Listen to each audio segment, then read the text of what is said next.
Welcome back to my channel. Bhindi to apnaloke hokoloe bhal pai sague. Aji bhindi re eta unique style recipe banam ami. Recipe tu banabole joar agote mur channel loi notun koi ji hokol ahise তেওঁলোকে channel to ebar subscribe kori lobo jate mur notun recipe bila apnaloke pai thake. Ahoksun ebar ingredients pur sai lo.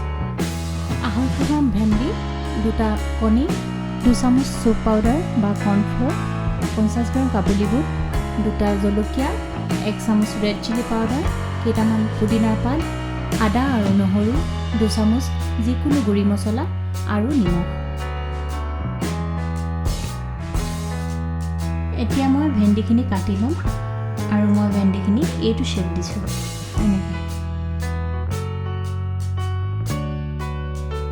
এতিয়া আমি ভেন্দিখিনি এটা বাউলত লৈ লম। তাত জোখমতে নিমখ দিম। তাৰ পিছত 2 চামুচ soup powder মই ইউজ কৰিছো, আপোনালোকে corn flour ইউজ কৰিব পাৰে, 2 চামুচ দিছো। আৰু 1 চামুচ গৰম মছলা, আপোনালোকে যিকোনো মছলা ইউজ কৰিব পাৰে। দি ভালকৈ আমি মিক্স কৰি লম।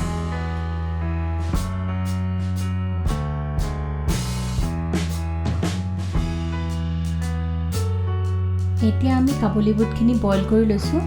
তাত পুদিনা পাত দিছো, ডাঙৰ চাই 3 ফুটা নহৰু, 2টা জলকীয়া আৰু তাত নিমখ দি আৰু 1 চামুচ red chili powder দি ভালকৈ মিহলাই লৈছো।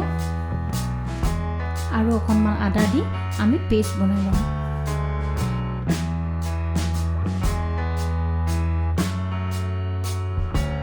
এতিয়া আমি এখন আইৰণৰ কেৰাহী লম আৰু তাত ভেন্দিখিনি ফ্ৰাই কৰি লম ক্ৰিস্পি হোৱাকৈ।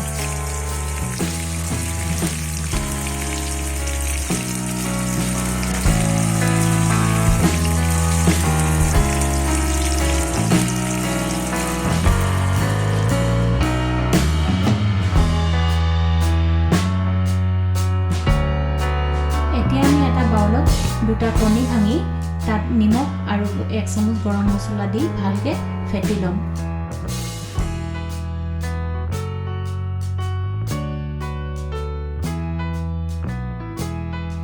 এতিয়া এখন কেৰাহীত 2 চামুচ তেল দি আমি কণীখিনি দিম আৰু কণীখিনি দিয়াৰ লগে লগে আমি ভাজি থোৱা ভেন্দিখিনি তাত দি দিম। এতিয়া ভেন্দিখিনি আমি লৰাই দিম যাতে কণীখিনি ভালদৰে ভেন্দিখিনি লাগি ধৰে।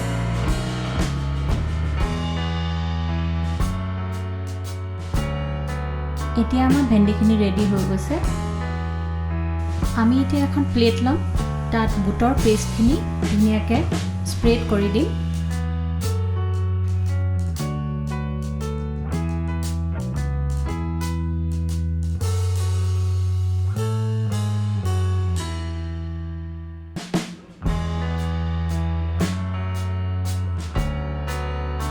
তাৰ ওপৰত আকৌ আমি বনাই থোৱা ভেন্দিখিনি এতিয়া দি দিম।